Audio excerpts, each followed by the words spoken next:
Hey guys, and welcome back to... Oh, God, you think I would learn by now. All right, hey guys, and welcome back to the Deep Threats Podcast today. It is the 21st of September, which is week 3, Thursday night football. If you don't hear any energy in my voice, it's because it's been a long week, and as a Browns fan, we're dealing with a lot of depression this week. Just a little. But as always, you have me, your host of the show, KJ, and then you have my co-host, The Wheels. Hey guys, I looked to donate my knee. It's not possible. I'm sure all of Cleveland was doing that on Monday night. It's gonna be a rough one. So, but it's gonna be it's Cleveland. There's always a will. There's always a way. But no, there's always a will. I don't know if there's always a way. In Cleveland, as Cleveland fans, we are the truest optimists of all time. Yeah, I think we're that. I mean, obviously, this is kind of hard to judge, but I think we are the best fans in the NFL. Oh no, we hands down. We hands down are the best fans and most loyal fans. Yes. The problem is we get beaten down more than anybody. 100%. So what do you want to get into first? I think what we'll get into first, we'll talk about those Monday night games. Yeah. We can get into the Saints game first because that game was first. So let's get into that Saints Carolina game. What'd you like about that game? I liked that they added Taysom Hill a little bit more. I know you mentioned it. I didn't think they were going to do it with the way that D line kind of controls. I feel like the middle of the field. I don't know when you're going to trust me on fantasy purposes, I picked Taysom Hill up in my 12 man. Yeah, because he's a tight end quarterback. Well, the thing is, yes, you can always play him. I think they have him as a tight end, and you can always play him as a tight end. Yeah, he's going to get quarterback opportunities. The thing with Taysom Hill is, I think, kind of heart of that offense, even with Derek Carr getting there, is like it's Taysom Hill. He's like too soon. It's like but he's like the Nick Chubb of that offense. Like that offense loves Taysom Hill. They thrive around Taysom Hill's energy.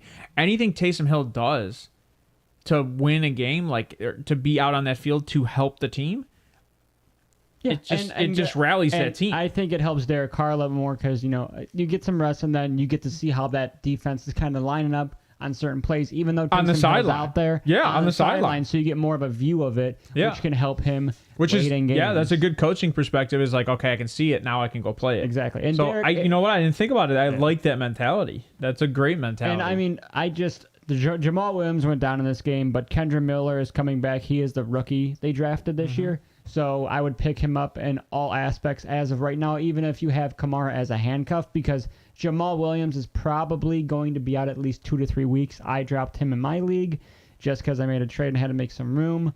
I don't know how you guys feel about him, but I feel like Kendra Miller and Alvin Kamara will be fine in his absence. Obviously, this is Kamara's backfield. I just wanted to say that real quick. Frozen. I think it's me. Yeah, Rashid Shaheed definitely did good at. Yeah, that was me. Sorry, guys. I mean, Michael Thomas. I feel like Michael Thomas. All his points came in the first half, and then he kind of took a step back behind Rashid Shaheed. But they got to throw downfield. They weren't really scoring. That was a very bad game for the Saints, I would have to say. It wasn't a terrible game for Derek Carr, even though he threw that interception. You know who I picked up this week? Who? Tony Jones. The running back? Yep, because obviously Williams being down, and then Kendra Miller and Tony Jones are probably going to split. Yeah, and Tony Jones looked like he was the guy. So I think this Sunday, I think it's Tony Jones and Kendra Miller. Not Kendra Miller and Tony Jones. I mean, the 50-50 split or 60-40? Probably 60-40, but they don't run a lot right now. I mean, Derek Carr is definitely, he's not looking top tier. I think it's going to take some time. New team, new offense. I mean, we're only in the second week. I understand he's a veteran quarterback, but if he's still playing like this week 4, week 5, then you're going to worry a little bit. I mean, you're seeing this with some other quarterbacks that are a little bit younger, one in Chicago particularly. There's a lot of he's not surrounding him. Here's the thing. I don't think he's playing bad. Keep in mind Derek Carr's offense, right? Yeah. Throw downfield, run for touchdowns. That's what he did on the Raiders. And the Raiders, yeah. So Josh Jacobs was the touchdown guys. And you got to remember, he doesn't have Kamara. That's what's missing. They need Kamara. And that opens up a huge amount of plays for them over the middle sometimes. Well, and I think they should utilize Taysom Hill in those red zone situations without having Kamara, personally. Yeah. Not fantasy-wise. Personally, I think that's what they should do. I think, you're paying Taysom Hill all this money. You might as well use them, and they are. It's just there's no other teams that do anything like this. It kind of runs like I don't want to say West Coast college offense, but I love it. Ohio State did this for a little bit. Yeah, I would love. They had Terrell Pryor, and they had, I think, was it No, it wasn't Braxton. Yeah, it was Braxton Miller. I think they had Terrell Pryor and Braxton Miller at the time because Braxton played 5 years. Yeah, it was Braxton. Yeah, You're so right. And they used to bring Terrell Pryor in to run these like sweeps and these RPOs, and then Braxton would sit in the pocket, and you got to see two different types of offense. Yeah. And they don't do this in the NFL. I agree, but I think the reason why is because you don't have 99 personnel you can use on the sideline. Yeah. So like you have a very set 53-man roster, and then out of that 53 men, you might have 23 guys on your offense. Yeah. So that can fill in at any given time. You're not going to change everything up. With the injury to Chubb, I know this is just a question. Well, we can get into that in the news, but do you want to finish talking about this game and then get into? Well, I was going to say, do you think the Browns would run a similar offense if they involve DTR a little bit? With the way he runs. No, I think you have to expect if Deshaun Watson keeps playing the way he's playing, I think at some point you have to bring in DTR just to put a fire up Deshaun Watson's ass. Yeah, like I'm saying week 6. Like if you're throwing the season, which it's too early to say anything like that. And we're 1-1. We're third place in the division. There's no sense to throw this season. There's no throwing a season. There's no saying the season's over because Nick Chubb's gone. And God bless, I love Nick Chubb. But if you're doing something like that, I think you could kind of play DTR here and there in positions just to see what DTR has. Yeah. Okay. But I think with the Saints, I think that offense is just struggling because, like you said, it's a chemistry thing. You don't play a lot of preseason together. A lot of these guys aren't on the field at the same time. So your first 2, 3, 4 weeks are kind of like getting the rust off. Yeah, like I said, I mean, if they're still playing like this by week 6... And the defense still looks pretty good. So the defense looking pretty good. I mean, they're keeping teams to low scoring, and the Saints are just scoring enough to win the game. So that's really what matters. Yeah. I mean, if the Browns did the same thing, I'd feel better. But let's go back to the Saints. Yeah, my bad. So Carolina, Bryce Young struggled mightily. I mean, and he's out with an injury now. I hate to say it because I don't like to roll with your guys' punches, but his seeing over the line. It's looking like an issue. It's looking like he can't find receivers that are open. He lined up in the wrong spot. He lined up behind the right guard, not even the center at one point in the I did not see that. I don't know. I'll have to go back and look at that. That might not have been Monday night, but it was it was definitely the last 2 weeks. But I mean, just you doing that shows the team that you are nervous. Maybe you're scared. You're not sure what's going on. And like I said, we weren't high. I was not high on Bryce Young. I hope him the best.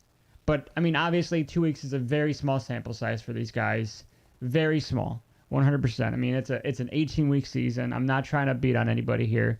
But if I have to say anything, C.J. Stroud has looked the best. And Anthony Richardson is a close second. I think Anthony Richardson's looked the best. C.J. Stroud's a second. My biggest I think the thing is the injuries. Yes, exactly. But again, when you're that aggressive... Well, people are already throwing out there, oh, it's Lamar, oh, it's Lamar, oh, it's Lamar. No. Lamar hasn't taken concussions. No, Lamar has been soft tissue or knee or ankle. Yeah, and to be honest, I think he had a calf issue. I don't remember. Oh, no, he had a bone bruise or something. Yeah, and you're going to have concussions in the NFL. And he also played. So, I mean, I'm not like harassing Lamar, not harassing Anthony Richardson. No. I just think that it's going to take a few seconds for Anthony Richardson to find his aggression level that he wants to be at. You got to be aggressive in the NFL. But you got to be smart. But you got to be smart. And right now he's taking unnecessary hits. Yeah. It reminds me of... And same with Deshaun Watson. And you're an 8-year veteran or a 7-year veteran. You got to take smart hits. So I don't think he cares. We'll talk about that. No, I mean, we can get into that game here in a second because obviously that's another game we're going to talk about. Not just being Browns fans. That was a Monday Night Football game. But so judging by Bryce Young, he threw the ball around a lot, which I liked. That is one thing I liked about him. He's slinging it. He slinged it. He mixed it up. He wasn't specifically targeting anybody. Obviously, you had Adam Thielen, who had 7 for 54 and a touchdown. I think he's doing good. He is the leader in that wide receiver room. He's the veteran that they signed for this reason. and I think he's going to continue this. I mean, that is a great line for Adam Thielen. I'll take that in fantasy. I'm fine with that, even in the game. And then right behind that, you have Chuba Hubbard, 5 for 34. Jonathan Mingo, 3 for 26. Hayden Hurst, 3 for 20. Shark, 1 for 15. And Sanders, 3 for 4. But the guy, I did horrible. Terrence Marshall didn't do anything. Terrence Marshall's their number 3. I told you, Mingo's... Yeah, I forgot they drafted Jonathan Mingo. Yeah. And I thought DJ Shark was going to be out, but he played. He did play. Yeah, he had 1 reception for 15 yards. Oh, I thought he was supposed to be Yeah, I thought he was out too. I mean, to be honest, that's out if you're looking at fantasy perspectives. That is out. So, But the biggest thing that I saw in that game with Bryce Young is this happens with all rookie quarterbacks the first couple of weeks, maybe the first season. He's just holding on to that ball very long. I mean, he's going through his progressions. He's waiting for rookie stuff to quarterbacks develop. get sacked a lot. But yeah, I mean, they're gonna get sacked a lot. It's a different animal when you come to the NFL. It's a lot faster. So I mean, he had a fumble lost, no interception, but a touchdown. 22 for 33, 153 yards, 4.6 average. Sacked 4 times for 14 yards and a lost fumble.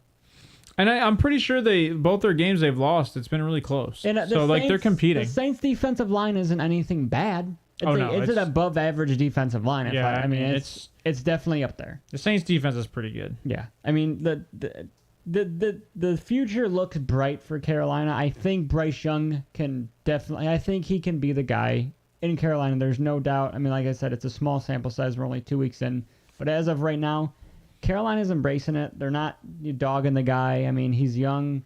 He's got a lot of learning to do. You know, he doesn't have the greatest wide receiver core, tight end core, running back. He doesn't have a lot of weapons. They traded their number 1 to Chicago.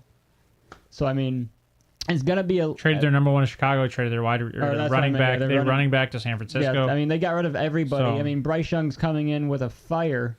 I'm going to be honest. This is a team I could see going after Marvin Harrison in the draft. Yeah, they need an all-star wide receiver. Yeah. So I mean, I could see. I still would prefer Houston get him, but they don't have a first-round pick. I could see this team going after Houston doesn't have a first-round running pick. back in the offseason, maybe a Saquon or Josh Jacobs if they're not getting paid. No. You don't think so? They got Miles Sanders for 3 years. That's manageable. No, Sanders isn't it. Oh, it's manageable. I mean, your offensive line isn't it. The offensive line's garbage. Everything. I mean, Brian Burns is about the only good talent you have on defense on that team. So, I mean, their offensive line's garbage in Carolina. So, we all said that, and then on top of that, Bryce Young is having to run for his life a lot of times. Like you said, he's kind of holding on to it a little long, throw the ball away. I mean, okay. We'll get into the Browns, and we'll get into the Browns right here because this is one of my agitations with many Browns fans / fans that don't understand what sacks are.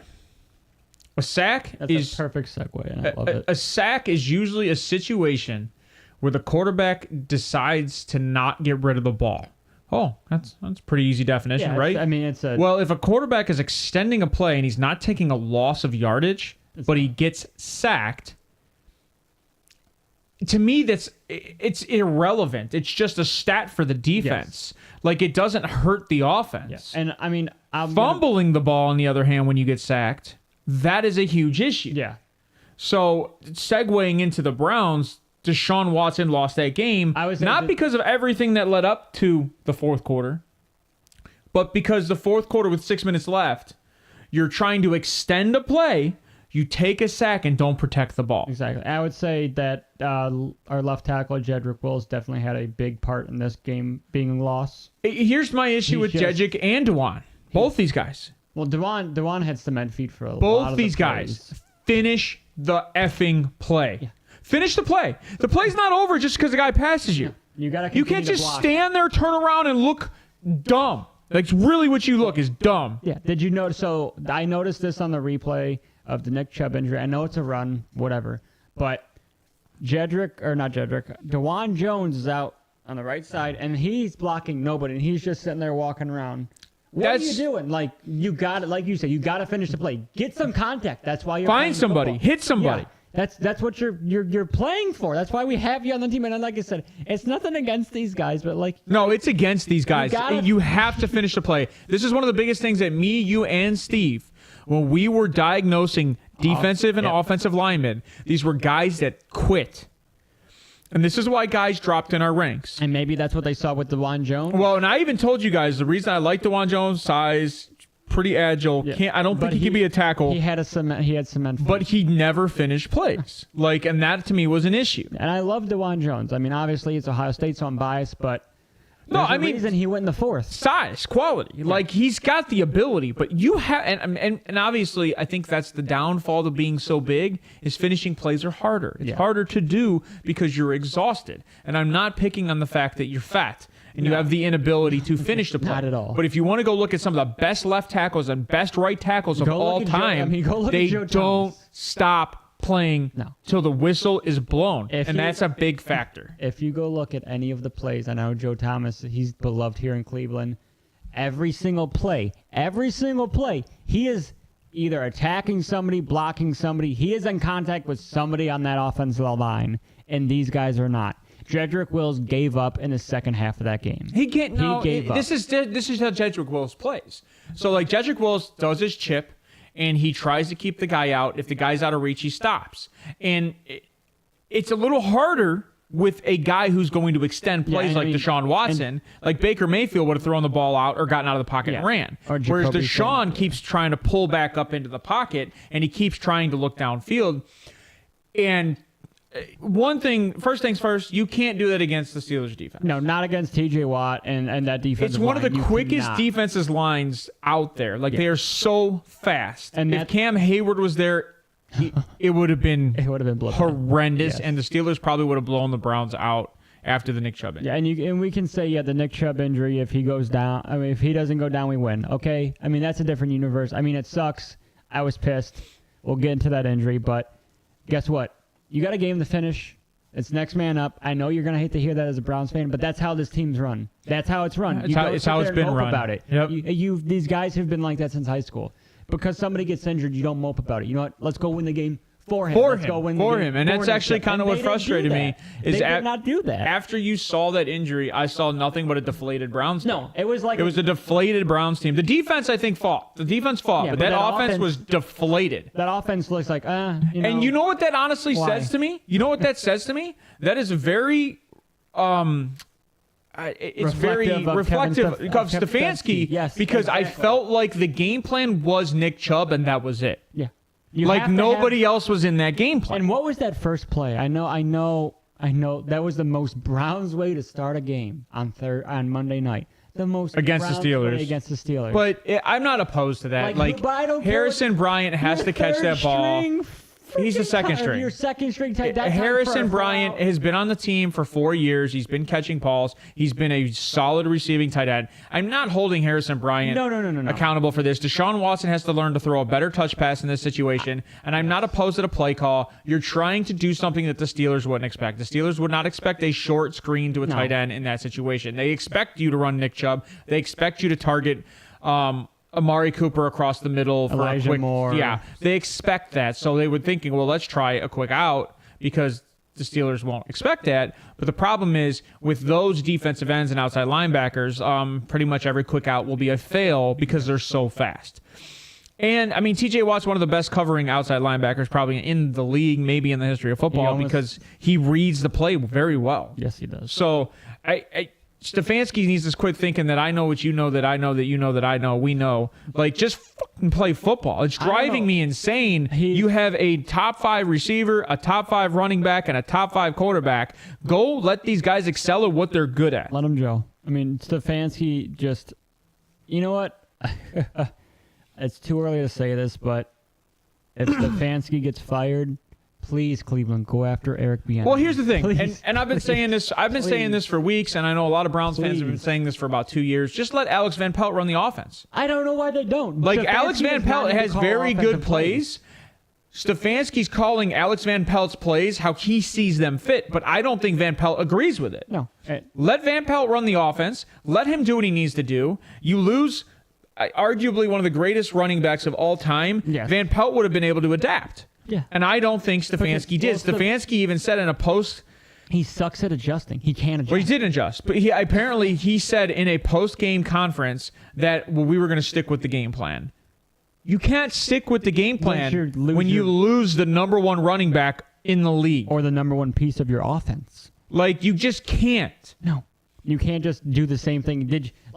So this is what I've always said about Chubb. He's always fell forward. He doesn't bounce off the offensive line. And Jerome Ford did a phenomenal job. Yeah. I mean, all his yards came on the 70-yard run. But you know what?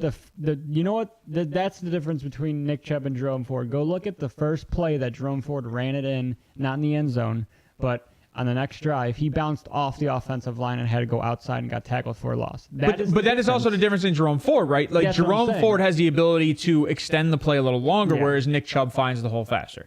And that was actually Kareem Hunt's knock, too, because Kareem Hunt did the same thing. I know, but this is what I'm saying. I'm saying is you said Stefanski just wanted to stick with that game plan. You can't because they're different players. Oh, yeah. And that's 100%. What he does. I mean, that's what I'm saying is you can't do that. I'm going to go from there, and I'm not a Steelers fan. I'm going to berate the Steelers because Matt Canada was tried to be cheered off that team because Matt Canada's offense was horrendous. They were saying Matt Canada sucks or fire Matt Canada. They were saying fire Matt Canada in the stadium. They were chanting it, the fans. Because Kenny Pickett now, according to CBS, is the 32nd worst quarterback in the league, behind Zach Wilson. Now, I would disagree with that. That's a very poor statement by the NFL or by CBS. But I will say that Matt Canada is not scheming his weapons to get the ball. He's not. Like, Pickens should be, like, in screen plays. He should be in quick slants, pick plays. Like, you need to find a way to get Pickens the ball because his yards after the catch in that game were the most successful thing they did. Yeah, they played him like Deontay Johnson. That's how I think they played him. You can't. You got to play him like DJ Moore. Like, you got to get him the ball and let him do what he needs to do. They're different players. Deontay Johnson is your vert guy. Pickens is the over the middle, like you said, a screenplay guy, can make a guy miss and go. I mean, they're different animals. And Allen Robinson is a guy, I don't care, that's your possession guy. Yeah. Now, I will say Pickett didn't look good, but again, I'm not going to knock Pickett because we have a top 5 defense, actually top 3 defensive line. Yeah, and when you look at the stats of our defense, the Browns defense, their defensive stats are absurd for pressures, sacks, like their win percentage, like everything that the Browns defensive line is doing is super successful with Jim Schwartz at the helm. And it's night and day from him and Joe Woods, night and day. Well, and I think Joe Woods didn't have a D line. They had D tackles. They didn't have an interior D line. I agree with that. So I think that's a big difference. And that's where he relied on his secondary a little bit. And to be honest, that was probably Andrew Berry's biggest fault is when he got rid of Ogunjobi. Because Ogunjobi even proved it to us in that game. That he's still capable of performing. I'm glad you brought that up. Ogunjobi, that was you know what? This is what you get for firing me. That's what that is. Ogunjobi was as good, if not better, than Okoronkwo, and now. Yeah. And Ogunjobi's like 32. Yeah, and exactly. Ogunjobi is like, you know what, you're going to cut me. I'm going to make you regret it. And he's actually been in the AFC North ever since he's been cut. Yeah, he went to the Bengals, and now he's in the Steelers. And he'll make it to the Ravens probably in 2 years. No, Jadeveon's over there now. So do you want to talk about the play, or do you want to break it the rest of the game down, and then we'll talk about what play? The Nick Chubb injury. No, I mean, here's the thing. I don't want to get into that. I've talked about it enough this week. Everybody's talking about it. If you want to know my feelings on it, you can follow me on Twitter at KJAM. But if you want to say your feelings, go for it. All I'm going to say is I think Mink is a dirty player. I think it was a dirty play. I think he went after his knees. You had Brandon Marshall and Nate Burleson both say it was a dirty play. That's all I'm going to say. View it for yourself, but I'm not going to harp on it too much. Like you said, it has been talked about a lot. I talked about the only thing that nobody's talking about, and it's just my personal feelings, is that Mike Tomlin is the head of the safety commission of the NFL. And if he's teaching his players to play this way and tackle this way with their head down, when the NFL, they have literally over the last decade created a program for high schoolers and college players called the Heads Up program. Sorry. Which is showing people how to tackle, and you teach your safety to tackle a guy like that. To me, it looks very, very shady. And I think there needs to be an investigation, just like there was in the Bounty Gate for the Saints, to see if this was an intentional play. I wouldn't doubt it because they knew that that's how I feel about it. And this is not me being hating the Steelers. Yeah. This is not me being a Browns fan. This is that looked bad on the organization of the Steelers, who pride themselves in safety and the Rooney Rule. It's all they pride themselves in. So, one, Tomlin's never going to get fired for this team no matter how bad they do because of the Rooney Rule. And two, I have seen nothing but very, very Questionable poor plays since Tomlin's been head coach. I never saw this. We can. Yeah. Actually, I was trying to get over this and get into Thursday nights for sure. Okay, so yeah. So Thursday night, we'll go over Thursday night game since we were getting yelled at by Zachary. Thank you. Appreciate it. So this is going to, I want to say it's going to be a boring game. Well, Thursday night football. Thursday night football. It's the New York Giants at the San Francisco 49ers. Their current outs we're seeing are Brandon Ayuk is doubtful. Yes. So the chances are, I don't know if they've announced him out. I mean, actually, I think in about 45 minutes they'll announce him out. It's too short of a week in concussion protocol. And Gray is out. The other wide receiver for them. I don't remember his first name. Ronnie Gray or something like that. Gray. So he's out. Saquon is also out. Yep. Saquon's out. He's actually out till mid-October from what I just saw on covers.com is that his designation might be for 2-3 weeks. And like you said, so just real quick, you said, why don't they put him on IR? It makes no sense. Why not?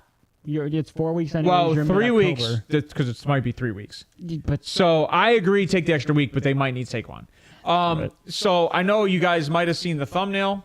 The thumbnail was actually intentionally the Browns, but it was actually meant for the New York Giants. Can losers prevail?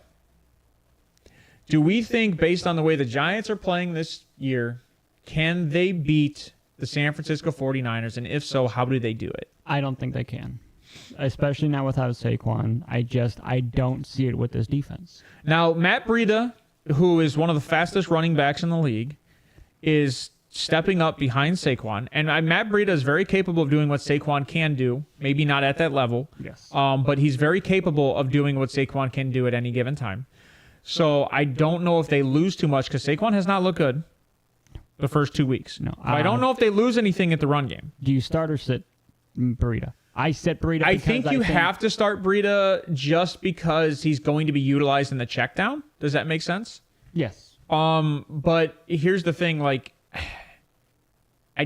that's the weakness of the 49ers defense is their secondary. So you're going to try to go over top. Yeah, all their money's in D-line, linebacker play, edge rushers, D-tackles, obviously. I mean, if I had anybody, my wife has Isaiah Hodgins. I actually like Isaiah Hodgins. Yeah, I would start Hodgins. I'd start Slayton. I start Waller. I just don't know if Wan'Dale Robinson's playing because he's a probable. So I don't know if Wan'Dale's playing or not, if they're going to keep him out. No, I think it's like you said, it's a short week. Why risk it? But if you have any of these receivers, you got to let me know who else you have on your bench at receiver because I'll tell you right now, I might not even look at this offense today to start just because I think Daniel Jones is going to be running his life out. And I might start Daniel Jones just for the running. Yeah, Zach, let us know what you want us to talk about. What players you have. Well, Thursday night picks. To be honest with you, if it came to me, obviously you're going to start Christian McCaffrey. I don't know if I was. I'd start Darren Waller.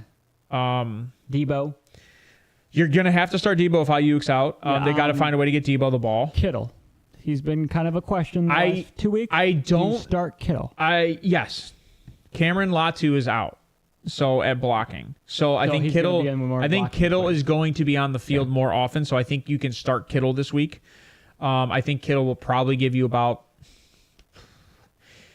Kittle might be the touchdown. So he could possibly give you 18 points this week, I think. It'll be questionable. Danny Dimes 0 rushing. I have a bet out there. A crazy parlay. What is Danny Dimes supposed to get today rushing? Does anybody know? I don't know.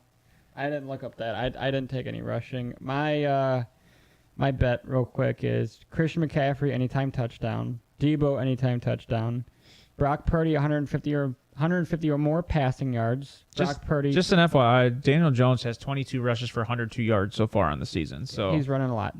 And a touchdown. So Brock Purdy 2 or more passing yards. Daniel Jones 1 or more interception. I'll take the over on that. Debo 50 or more receiving yards. Debo 3 or more receptions. Kittle 3 or more receptions. Darius Slayton 3 or more receptions. Darius Slayton 50 or more receiving yards. So that's a That'd be a hard one. $10 parlay to win $460. That'll be a hard one. I don't know if Darius Slayton's going to get over 50 yards. That's where they spread the ball. Big money. They spread the ball. Yeah. I would take, it's funny, and I don't usually take these over-unders because Ryan always fails this. I would take the over on 37.5 for Danny Dimes. You don't have Saquon. You have Burrito, but like you said, he's ran it a ton. In 2 games, he's ran it 102 yards. 22 times for 102 yards and 1 touchdown. You're averaging 50. He's actually, Saquon ran 29 times for 114 yards and 1 touchdown. Yeah.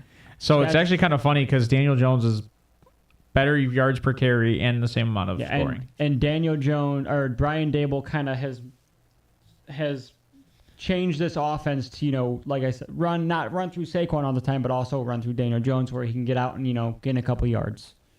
Here's a question for me, though. So Jalen Hyatt has 2 receptions for 89 yards. Do we see Jalen Hyatt stepping up in this game and Slayton or Shepard taking him back? With Wan'Dale Robinson out, most likely, I can see Slayton. Well, Wan'Dale's kind of like that underneath guy, I've noticed. I think I think Darius, I bet him for a reason. I think he's going to be the main wide receiver in this, and obviously Waller will be too, but I think Jalen Hyatt's going to be mixed in. I can see Jalen Hyatt having 4 receptions for 40-something. Personally, this is why I don't see starting a receiver in this team. And it's just because there's 5 to 6 weapons. And he doesn't have a favorite. He doesn't have a favorite yet. Yes. Wan'Dale was his favorite. And he's out. We don't know. He's probable. So that's not out. But it's probably limited. It's probably limited if he does play. Yeah. So I think that's my issue. Now, the other thing is that I would get into, and I've been doing this lately on these primetime games, and I kind of like the thought process, is how do the New York Giants win this game? So in order for the New York Giants to win this game, the three main factors is no turnovers. You have to stop CMC, obviously. You got to stop CMC. There's no way you don't win this game without stopping CMC. Oh, by the way, there is a sleeper in this game, and it is not Ray. Who's the other guy? But Ronnie Bell? No. Juwan Jennings. Yeah. Juwan Jennings is a sleeper in this game. Yeah, and so also you have to keep the Niners under 20 points. That's not hard, but you have to let their defense not score. What do you guys think of? What do you mean by what do I think about McCaffrey? Oh, bet wise. Over 79.5 rush, or is that all purpose? I would look at the all purpose line. Sometimes there's a all purpose line. I would take him over 79.5 rushing. That depends because the question is he is a receiving back, so it's kind of hard. That's why I'm saying all purpose yards. I would do the. I would say, 42 attempts, 268 yards, and 2 touchdowns rushing. I'll take him over. Yeah, I'll take him over 80. But the all-purpose. And they've played better defenses. So they played the Steelers. That's a better defense. So what do you think is better on this defense, the secondary or the defensive line for the Giants? I think the defense is weak right now. I think that defense is fairly weak right now. So this could be a Brock Purdy game. I would definitely start Brock Purdy in this game just because Brock Purdy hasn't been turning the ball over. And that's a huge positive. Yeah. So if you could start a quarterback who's going to maybe throw 1 touchdown and 250 yards and 22 completions. I don't know how your league's set up. I don't know if you get points per completion or not. Because I love leagues that do points per completion because it really spikes passing quarterbacks up. I actually am thinking about Dynasty next year to reevaluate our 6-point passing touchdowns and do points per completion. So this way, runners still get the upside for the rushing touchdown, but quarterbacks get the point upside for the completion. So, and to me, the touchdown offsets it weirdly because guys that pass for 5 touchdowns now become weighed super heavy. So, this game, I don't think blowout. Actually, it's funny. So, the 49ers are favored by 10 points. I personally, in this game, this is one of those games you always think it's going to go one way. That's what I was thinking. And I have a feeling that the Giants are going to be in this game, and this might be an early upset. The Giants are going to cover. I think the Giants cover. I think the Giants will cover the 10. I think it'll be maybe 8-point game if they lose. But to be honest with you, I actually might bet on the Giants winning this game. And that's just because I don't blame you. Maybe Arizona made a phone call up to the booth and said stop winning. But they rallied and had 24 unanswered points in that game, and the offense did look way better at the second half of that game. So if they can take that energy and move it into the 49ers, because Arizona's defense is playing well. It's playing very well. Arizona, I think, has 2 defensive touchdowns on the season so far. So Arizona's defense is playing well. So I think if the Giants can take that momentum from that game and bring it over to this game, this could be an upset today. I mean, there's so I take the Giants on either to cover or to win the game. Yeah, there's always that primetime game where you think it's just going to be one-sided. They got it. It's the NFL, man. This might have this game where it's not that, because there's always, like I said, there's always that game that's going to be one-sided and it ends up being super close and they eke out a win or they lose. And to be honest, this could be the game. If Daniel Jones protects the ball, they win that game. And he's got 3 interceptions right now. If he stops throwing interceptions, they win. Yeah, Ayuk is a big part of this offense, a lot more than people realize. I mean, that hurts the Niners. He's their number 1 wide receiver. Yeah, so. Yes, I completely agree with that. But I just don't know if they want to risk injury this early, being 2-0. So I think they might sit him. 5-star. Moody over 1.5 field goals. Yes, I like that. I think in his last 2 games he's 4. He's had 6. I don't know how to find that right now without going into stats. That's the 49ers rookie kicker, right? Yeah. Oh, I think he's like 28.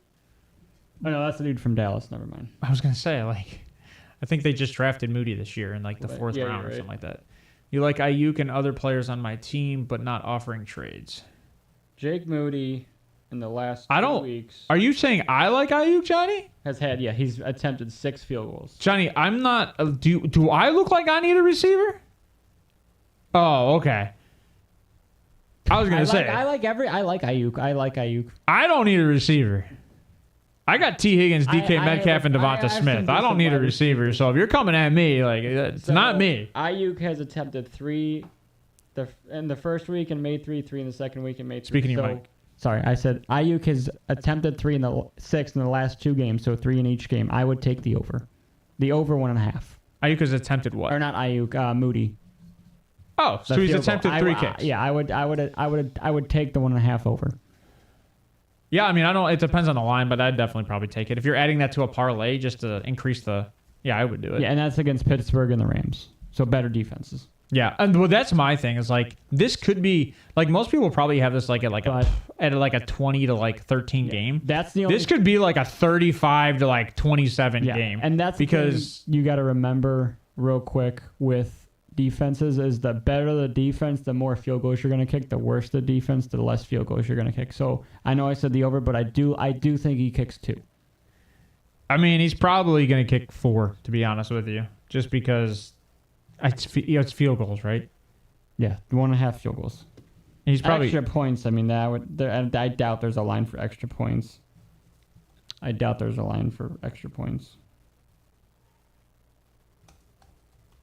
probably isn't.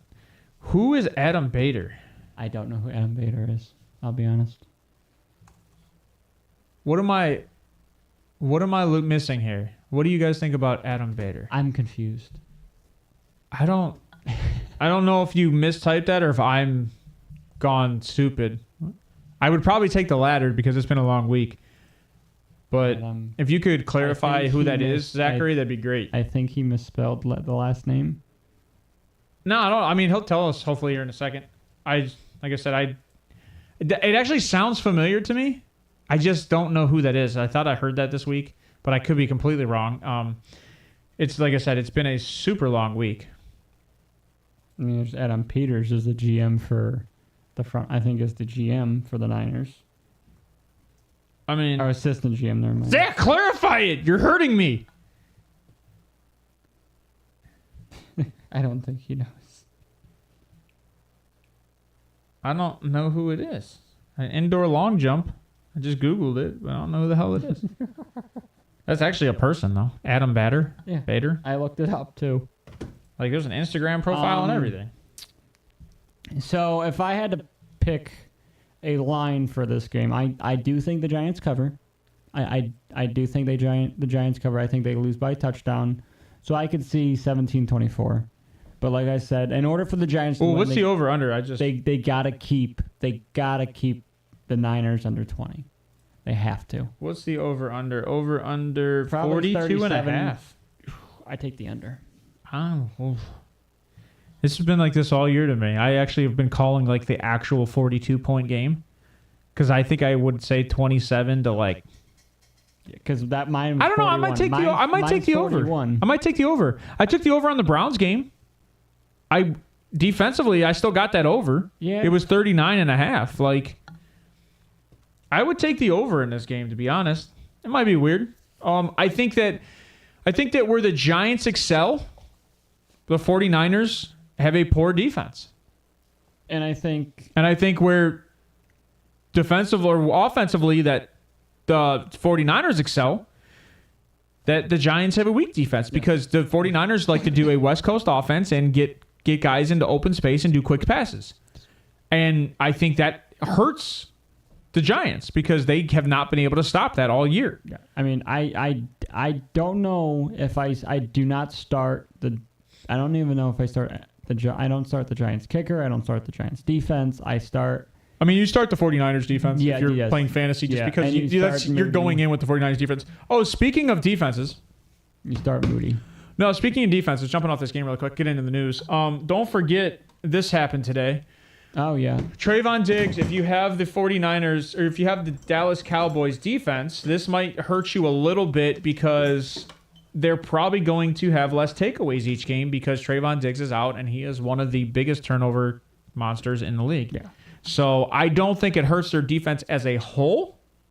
I think defensively it's a solid team and they don't have to have Trayvon Diggs to be a solid team. I just think Trayvon Diggs helps for the defensive scores and the turnovers. Yeah, like I said, I think Trayvon Diggs isn't a great cover corner. He is a jump the route, get the ball corner. He's a risk corner. But they're happy with the risk reward of his play. Also, that's how they like the backup quarterback on the Dallas Cowboys Ben DiNucci was upset that they need to stop doing one-on-one drills during regular season because this is what happens when you do one-on-one drills.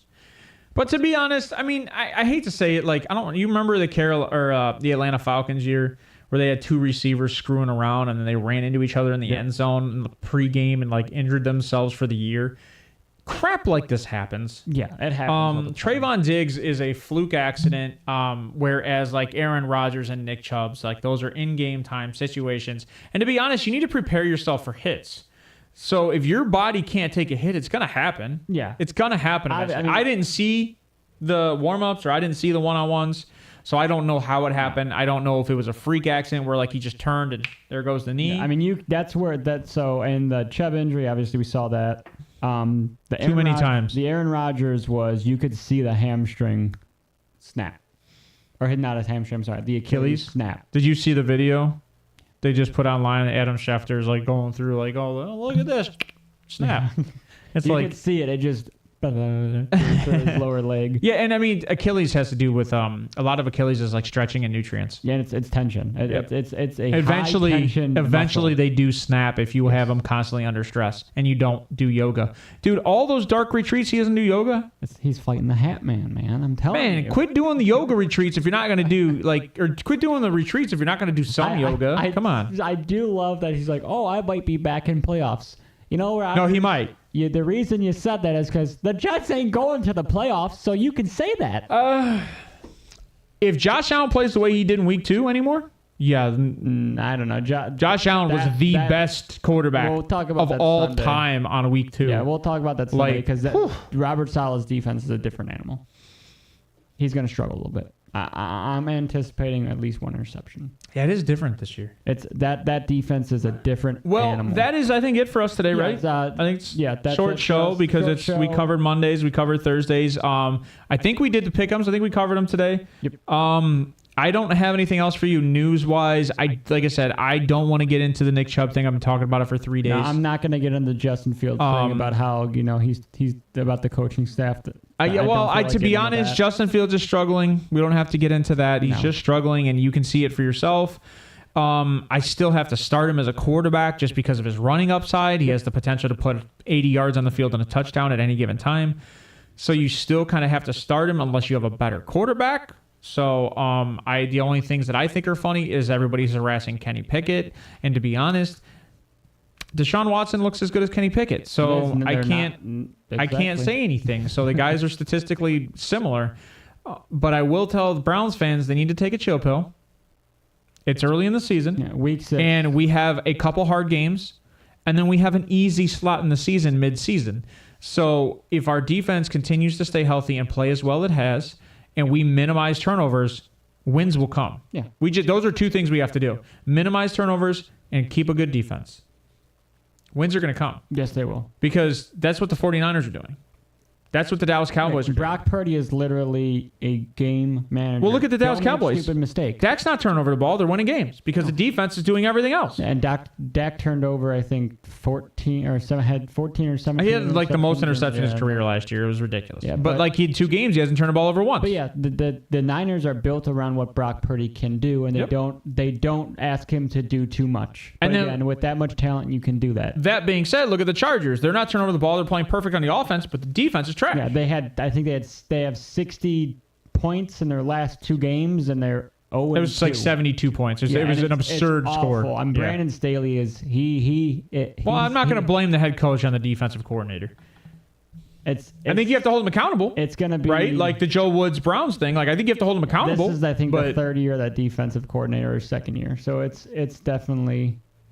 All right. Worrisome. I think that's it. Zach, thanks for not clarifying the Adam Bader statement. I don't know who Adam Bader is, and maybe I'm just stupid. Yeah, come back Sunday. Yeah, please come back Sunday and actually ask me more intriguing questions, because you guys actually came at me with some stuff today, which I appreciate, because I don't always see the betting lines. I don't see the prop bets all the time. I do bet. It's very minimum.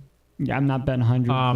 No, I bet like I'll do one 13-leg parlay a week, or I'll do like maybe one prop bet if I like a game. If it hits, it hits. I'll supply the show with a better camera. That's really what I'll do with that money, to be honest with you. Hey, if I hit my $460 one, I'll help you out. Didn't you kick something? No. Man, what's going on? All right. Hey, guys, I hope you have a wonderful week, and we will see you on Sunday at 8 a.m. Please join us live for the show before kickoffs, and we will have a great time. Anything else, Wheels? Later. All right, guys, later.